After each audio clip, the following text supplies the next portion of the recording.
Hello everyone, thanks for having me back. My name is Yetunde. Thank you so much for tuning into my channel. Thank you for your love. Thank you for subscribing. Thank you so very much for watching the videos. Thank you. I am so appreciative of all that you guys are doing for me at the moment. Thank you for allowing me to take interest even deeper in this course. It's quite interesting, and this wouldn't have been done without your help. Thank you. So let's continue from where we stopped. On Saturday, we did talk about happiness and the link to the power of social connections. And I ended up the study last Saturday with happiness and compassion. So today I'll be talking about happiness and empathy. What is empathy? Empathy is the ability to step into the shoes of other people. Empathy is an ability to understand, to feel what the other person is feeling. Empathy is a study where you tend to understand the situation at the time and how you can step in to assist them. And we have two types of empathy. We have the affective empathy, and we have the cognitive empathy. The affective empathy is the one that will mentally stimulate and feel other people's emotional pain, while the cognitive one is when we try to understand what is going on to that person. And the cognitive empathy can clearly be a theory of the mental mind. You're reading the person's mind to understand how they feel. So this will take us to empathy and happiness. Empathy and happiness, makes us closer to others. It allows us to feel the pains of others.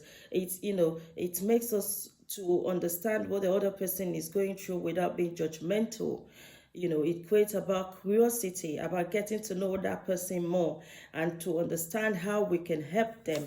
And this will lead us to the 6 traits of an empathic person. An empathic person tends to listen, and they are quite open-minded. If you remember last week, we talked about listening, about effective listening, and that is the ability to listen to other people and allow them take turns rather than interrupting them or assuming their situation.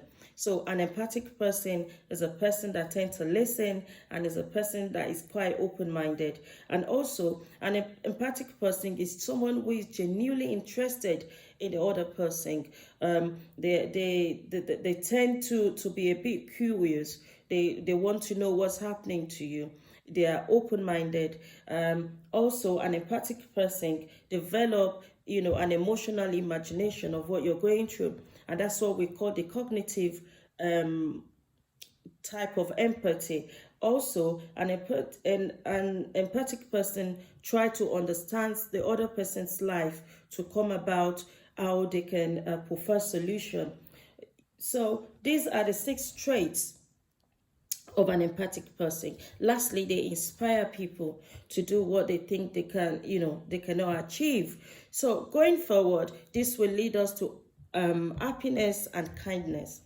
I'm not sure if I'm going on a very fast pace. I told you I want to make this video as short as possible, a maximum of 10 minutes.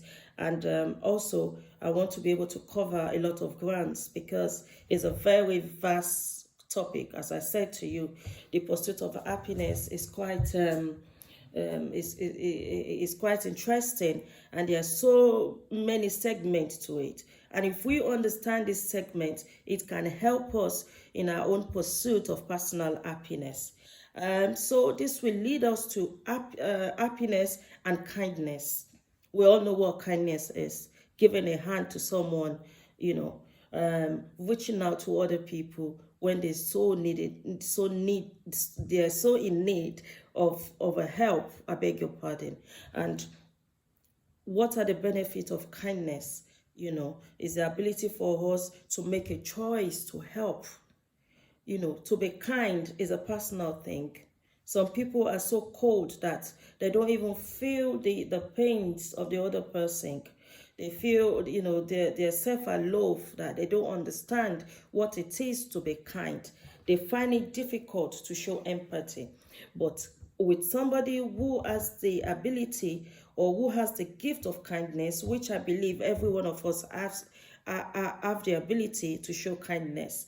They tend to make a connection with you. I mean a genuine connection, not an hypothetical connection now, where people, are kind to you because they want something in return, or where they are kind to you because they want to extract some amount of information from you, to cause you an havoc in the near future. Somebody who has kindness tend to make an impact.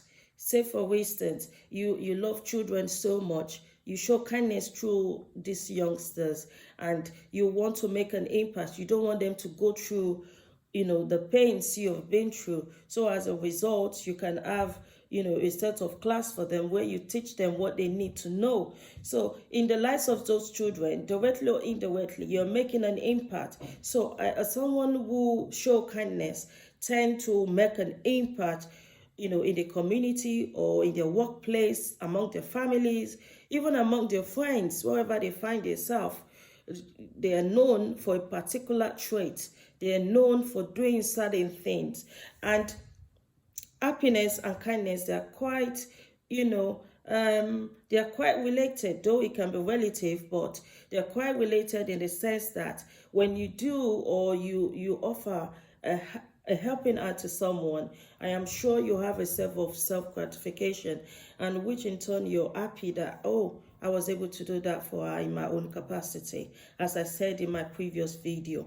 So people who are kind tend to train themselves for compassion. They train themselves to remain kind. There's some people that are going through a lot in their lives, but because they are known for certain humanitarian activities, they cannot stop. Even when it is not convenient for them, even when they are dying inside of them, they still need to help others. So, we train ourselves sometimes to be kind, to show compassion to others. It increases our sense of helping to make a difference. And lastly, we can then streamline helping opportunities in the sense that we look out for genuine ways that we can help people, to meet their demands or their needs at the time. So I'm sorry I'm a bit fast, but as I said to you, we got to do what we have to do, isn't it? So this will lead me to the key things we need to avoid in relationship apocalypse, which is humor, forgiveness, disclosure, and neuroticism. Humor is that we should show a sense of we should be jovial, even when we show this act of kindness, act of empathy, act of compassion. You can't be helping someone and you're funny to them. No, it doesn't work that way. We have to show genuine forgiveness. Because somebody hurts me, it does not mean that I will not be of help to other people in the near future. We need to disclose. We need to be open-minded. If there are things in our lives that we need the other person to know about, or which we think will cause a barrier to our heart of compassion, or our heart of empathy, or our heart of kindness, we should, boldly, walk up to them and say, this is why I wouldn't be doing this at this time because of A, B, Z, Z, So we have to show a level of high disclosure as when necessary. And lastly, is going to be the neuroticism. The neuroticism is us to stop having a negative or anxious emotional state. As I said, these are the things we need to avoid for us to have happiness, even when showing empathy, even when giving that helping hand. So we need to avoid negative emotions. We need to avoid anxiety. I'll go personally there. I suffer from anxiety, and I am on a medication at the moment. And I find myself that when I'm in a situation where it can trigger my anxiety, I tend to slow things down. And that's why some people find me cold in some situations. Oh, she's not even talking. Oh, you don't even know what is going on in her mind. Because as at the time they are having that discussion, I am having a personal battle which is anxiety, and I'm trying to curtail my anxiety. And for someone like me who have other health related issues, I am careful that I don't trigger a crisis.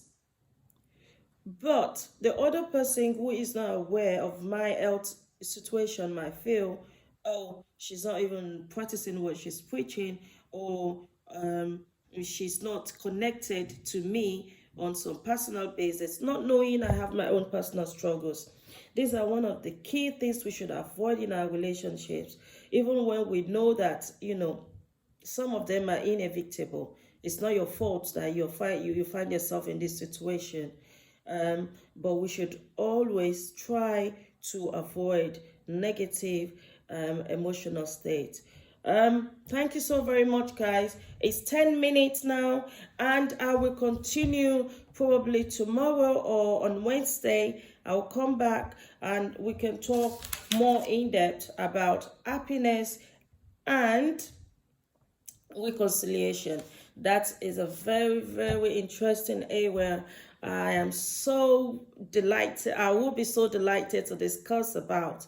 I'm looking forward for that myself. So, guys, in whatever you do, pursue happiness. Show empathy. Show some love. Show some compassion. Show some kindness. You don't know how much this will help your mental, well-being as well, and your mental state. You don't know how much this will help you to grow. You don't know how much this will help you to pursue that meaningful life that you've been aiming at. Thank you so very much, guys. I love you, and I'll see you soon. Bye. See you next time.